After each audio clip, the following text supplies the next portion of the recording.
এই অশান্ত পৃথিবীতে, এই উত্তপ্ত মরু পৃথিবীতে, এই করোনা আক্রান্ত মহামারী আক্রান্ত এই পৃথিবীতে, এই ওমিক্রন আক্রান্ত এই পৃথিবীতে যদি শান্তি চান, আমেরিকার দোহাই দিয়ে, আমেরিকার পরামর্শ নিয়ে, লেনিনের পরামর্শ নিয়ে, কার্ল মার্কসের পরামর্শ নিয়ে, ডারউইনের পরামর্শ নিয়ে, মানব রচিত তন্ত্র মন্ত্র দিয়ে এই পৃথিবীর মানুষকে শান্তি দেওয়া সম্ভব নয়।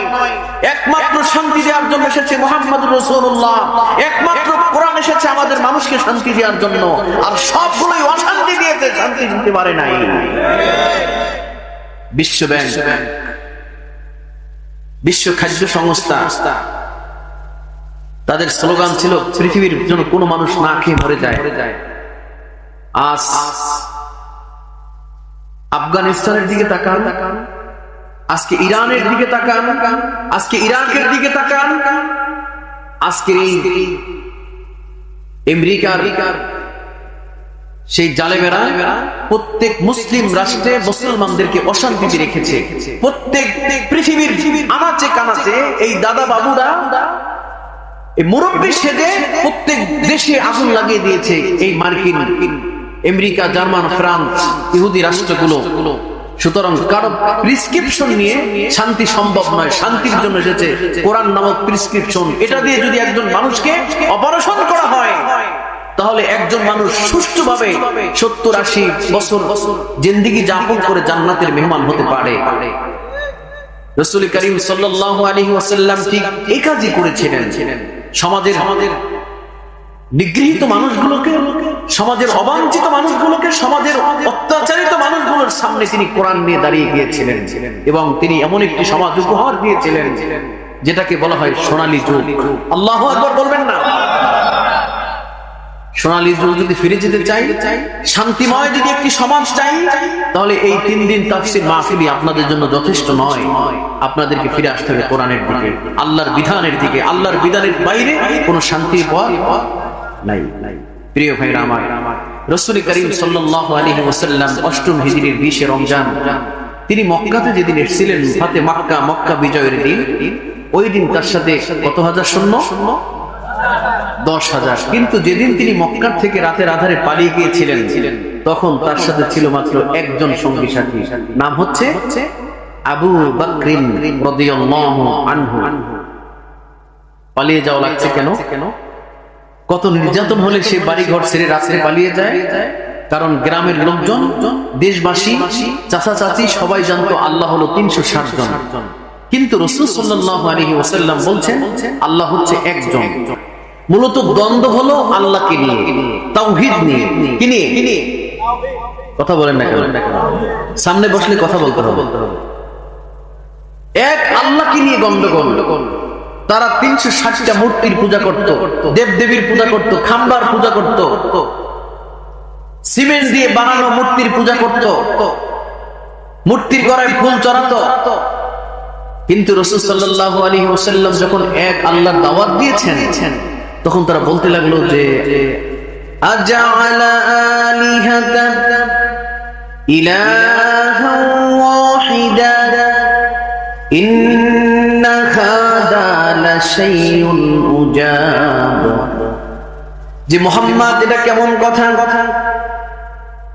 খ্রিস্টানরা 3 জনকে মাবুদ মানে, ইহুদিরা 2 জনকে মানে।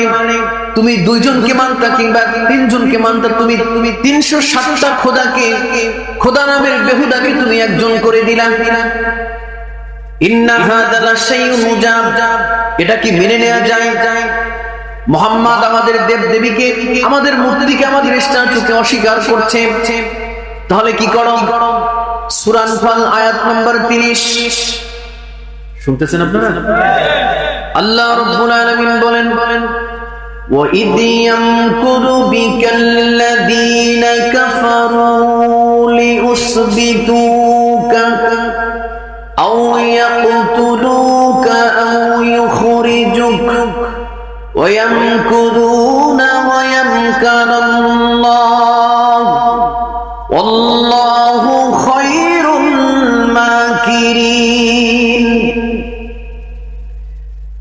যখন এই সংঘর্ষ শুরু হয়েছে, এক আল্লাহকে নিয়ে যখন গন্ডগোল, তারা বলছে 360 জন, কিন্তু মুহাম্মদ বলছে একজন। আল্লাহ কয়জন? জোরে বলুন কয়জন? যখন মুহাম্মদ আমিন এক আল্লাহর দাওয়াত দিচ্ছেন, তখন তারা সিদ্ধান্ত নিল, দারুন নদওয়ার মধ্যে তাৎক্ষণিক তারা মিটিং এ বসলো, সিদ্ধান্ত নিয়েছে ওয়াইদ ইয়ামকুরু বিকাল্লাযিনা কাফারু। মুহাম্মদ স্মরণ করুন সেই সময়ের কথা যখন তারা মকরামি করলো, আপনার বিরুদ্ধে, ইসলামের বিরুদ্ধে যখন ষড়যন্ত্র করলো। লিউসবিতুকা, তার প্রথম ধাপ রেখেছিল আপনাকে নাগরিকত্ব ক্যান্সেল করবেন। আপনি মক্কার নাগরিক নয়, আপনার এলাকা মক্কাতে নয়, আপনার যে একটি জন্ম সার্টিফিকেট আছে এটা তারা ক্যান্সেল করে দিবে। কাফেররা সিদ্ধান্ত নিয়েছে যদি আমরা তার নাগরিকত্ব ক্যান্সেল করতে না পারি, তাহলে আউয়াতুলুকা, তাকে আমরা কি করব? জবা করে ফেলব। কতালা ইয়াকতুলু, তাকে হত্যা করে ফেলব। যদি এটাও না পারি, আও ইউখরিজুক, তাহলে আমরা গ্রাম থেকে তাকে বের করে দেব। বলুন তো কি অপরাধে? এক আল্লাহর দাওয়াত দেওয়ার কারণে, রাইট? তিনটা সিদ্ধান্ত নিয়েছে এক আল্লাহর দাওয়াত দেওয়ার কারণে। তখন রাসূল সাল্লাল্লাহু আলাইহি ওয়াসাল্লামের উপরে এত নির্যাতন আসছে, এত পরিমাণ জুলুম আসতেছে, অত্যাচার আসতেছে, তখন আল্লাহ তাআলা তাকে হুকুম করলেন রাতেই পালিয়ে যাও, রাতেই হিজরত করো। আবু বকর আগে যেতে চাচ্ছেন, পরিস্থিতি এত খারাপ যে গ্রামের এলাকার পরিস্থিতি এত খারাপ হয়েছে যে আবু বকর বারবার রাসূল সাল্লাল্লাহু আলাইহি ওয়াসাল্লামের কাছে এসে বলছেন, আল্লাহর নবী আমাকে অনুমতি দিন, আমাকে অনুমতি দিন, আমি চলে যাই, আমি আগে চলে যাই। তখন রাসূল সাল্লাল্লাহু আলাইহি ওয়াসাল্লাম বললেন যে আবু বকর অপেক্ষা করো, হয়তো আমাকেও যাওয়া লাগবে, কারণ যেভাবে নির্যাতন আসছে হয়তো আমিও গ্রামে থাকতে রাতের আধারে।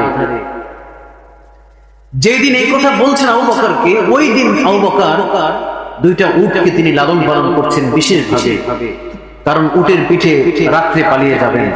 কিন্তু তারপরেও আল্লাহকে অস্বীকার করবেন না। যারা অস্বীকার করে দেবদেবীর মূর্তির পূজা করে তাদের সাথে আঘাত করবেন না।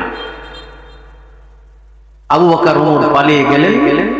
ঘটনা এটা বলা আমার উদ্দেশ্য নয়, উদ্দেশ্য হচ্ছে 8ম হিজরির 20 রমজান পালিয়ে গেছেন কয়জন?